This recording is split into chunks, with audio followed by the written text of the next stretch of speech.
అదే RTV app వార్తల్ని క్షణాల్లో చదివే అవకాశం ఉంటుంది. ఒక న్యూస్ పేపర్, ఒక టెలివిజన్ ఛానల్ మీ చేతుల్లో ఎప్పుడూ ఉంటాయి. రైల్వే జీఎంతో ఎంపీల సమావేశం ముగిసింది. కీలకమైన అంశాలని ఆయన ముందు పెట్టినట్టు తెలుస్తుంది. ప్రస్తుతం మనతో పాటు మాట్లాడడానికి బాపట్ల ఎంపీ తెన్నేటి కృష్ణప్రసాద్ గారు ఉన్నారు. సార్, ఎలాంటి ప్రపోజల్స్ పెట్టడం జరిగింది? ముఖ్యంగా మీ బాపట్ల పార్లమెంటు కానీ లేకపోతే గుంటూరు జిల్లాకు సంబంధించి ఎలాంటి ప్రపోజల్స్ పెట్టడం జరిగింది? మొట్టమొదల ఇప్పుడు ఏంటంటే అందరూ రైల్వే అధికారులు అందరూ వచ్చారు. జిఎం రైల్వేస్ మిగతా వాళ్ళందరూ, తర్వాత మన ఎంపీ వాళ్ళంతా వచ్చారు. ఫస్ట్ అమరావతికి 2200 crores ఏదైతే ఇంతకుముందు శాంక్షన్ అయిందో దాని గురించి వర్క్ కూడా తొందరగా స్టార్ట్ చేయడం అనేది ఒక ప్రతిపాదన, దాని మీద డిస్కషన్ జరిగింది. ముఖ్యంగా బాపట్ల, చీరాల లేదా యావత్తు ఫస్ట్ ఆంధ్రప్రదేశ్ మొత్తం యావత్తు ఆంధ్రప్రదేశ్ రాష్ట్రానికి వచ్చేసరికి కొత్త రైల్వే లైన్స్ ఎక్కడెక్కడ రావాలో శాంక్షన్ చేయాలని దాని మీద డిస్కషన్ జరిగింది. మచిలీపట్నం నుంచి రేపల్లె మీదుగా బాపట్లకి కొత్త రైల్వే లైన్ రావాలని నేను డిమాండ్ చేసి రిక్వెస్ట్ చేసి దాని గురించి చాలా డిస్కషన్ చేశాం. అదేవిధంగా విజయవాడ నుంచి గూడూరుకి 3వ లైన్ ఆల్రెడీ కన్స్ట్రక్షన్లో అయ్యి ఇప్పుడు త్వరగా కమిషన్ అవుతుంది. 4వ లైన్ కూడా వేయాలని నేను ప్రపోజల్ పెట్టాను. అది కూడా యాక్సెప్ట్ చేశారు. దాంట్లో కూడా సర్వే రిపోర్ట్ రెడీగా ఉంది. ఆ తర్వాత డిసెంబర్ 2024 అంటే ఇంకొక 3 నెలల్లో దాని డిపిఆర్ కూడా రెడీ అవుతుంది. సో అంటే 4వ లైన్ వస్తుంది. అంటే మన దక్షిణ భారతానికి ఉత్తర భారతానికి అంటే చెన్నై నుంచి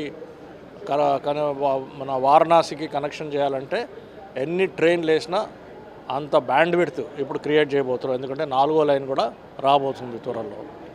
అదేవిధంగా కోవిడ్ టైం ముందు ఏవైతే మన బాపట్ల, చీరాల మిగతా స్టేషన్స్లో ఏవైతే హాల్ట్స్ తీసేశారో ఆ హాల్ట్స్ పునః మళ్ళీ త్వరగా వేయాలని చెప్పాము. అది కూడా చేస్తున్నారు. అయితే ఇప్పుడు వందే భారత్ వచ్చేసి బాపట్ల లేదా చీరాలలో వందే భారత్ స్టాప్ ఉండాలని నేను రిక్వెస్ట్ పెట్టాను. దాన్ని కూడా కన్సిడర్ చేస్తున్నారు. అదేవిధంగా స్లీపర్ విజయవాడ నుంచి బెంగళూరుకి వందే భారత్ స్లీపర్ కూడా వేయాలని చెప్పాం. అది కూడా డిస్కషన్ జరిగింది. అది కూడా రెడీగా ఉన్నారు. దెన్ ముఖ్యంగా ఆర్ఓబి, ఆర్యూబీకి వచ్చేసరికి మన ఆంధ్రప్రదేశ్ రాష్ట్రంలో 60% వరకు ఆర్ఓబి, ఆర్యూబీలు పెండింగ్గా ఉన్నాయి. అవి తక్షణమే చేయాలని నేను చాలా గట్టిగా మాట్లాడడం జరిగింది. అవన్నీ చేస్తాము, టేకప్ చేస్తామని చెప్పారు. తర్వాత చాలామంది ఎంపీలు చెప్పడం కూడా ఏంటంటే రైల్వే స్టేషన్లో ఫెసిలిటీస్ సరిగ్గా లేవు. రైల్వే ట్రైన్లో కూడా ముఖ్యంగా బాత్రూమ్స్ కానివ్వండి, వాష్రూమ్స్ కానివ్వండి, క్లీన్లీనెస్ కానివ్వండి, స్టాల్స్ కానివ్వండి, క్యాంటీన్లు కానివ్వండి, అవన్నీ మంచిగా మంచిగా కన్స్ట్రక్షన్ చేయాలా, క్లీన్గా నీట్గా ఉండాలని అందరూ డిమాండ్ చేయడం జరిగింది. ఇటువంటి డిస్కషన్స్ అంతా చాలా పాజిటివ్గా, ప్రోగ్రెసివ్గా మాట్లాడుకొని ఇవన్నీ చేయాలని రైల్వే అధికారులు కూడా చాలా చక్కగా స్పందించి ఇది ముందు చేసి ఈ వచ్చే సంవత్సరం అంతా ఇవన్నీ చాలా పెద్ద ఎత్తున చేయాలని ఒక డిస్కషన్ జరిగింది. ఢిల్లీకి వెళ్ళబోతున్నారు 7వ తారీఖు ముఖ్యమంత్రి చంద్రబాబు. ఏ అంశాలు ప్రధానంగా చర్చించే అవకాశం? ముఖ్యంగా ఏంటంటే మనకి అమరావతి, తర్వాత పోలవరం, ఈ అంశాలు ఉన్నాయి. మళ్ళీ బడ్జెట్ విషయాలు ఉంటాయి. సో ఏవైతే ఆల్రెడీ రిక్వెస్ట్ పెట్టారో అది ఎంతవరకు వచ్చింది ఏమని అటువంటి డిస్కషన్స్ ఉంటాయి.